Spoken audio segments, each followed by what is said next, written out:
আমি বলি সর্বপ্রথম প্রশ্ন মান রব্বুকা হবে না, সর্বপ্রথম আল্লাহ দেখবে ব্রান্ড ঠিক আছে কিনা। এই জন্য হাদিসে পাওয়া যায় অনেক জায়গায়, সময় নাই নিলে আমি জ্যাবের থেকে বাহির করে দেখাইতাম। সর্বপ্রথম জিজ্ঞাসা করবে মান হাদার রাজুলু বুইসা ফিকুম, এই ব্যক্তিকে চিনো কিনা আগে এটা বলো। এই ব্যক্তিকে যে চিনবে বাকি দুই প্রশ্নের প্রয়োজন হবে না, ব্রান্ড ঠিক আছে, বাকি প্রশ্ন করার কোনো দরকার নাই।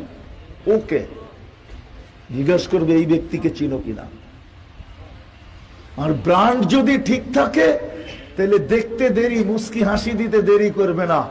যদি জিজ্ঞাসা করে প্রশ্ন করলাম হাসো কেন, কার সম্বন্ধে জিজ্ঞাসা করতেছো? এই ব্যক্তি সম্বন্ধে জিজ্ঞাসা করো আমাকে চিনে কিনা। দুনিয়াতে কতবার স্বপ্নে দেখা হয়েছে, এখন তো বাস্তব দেখতেছি। দুনিয়ায় তো কতবার স্বপ্নে দেখা হয়েছে, কাকে চিনাইতে চাইতেছো? মুহাম্মদুর রাসূলুল্লাহ।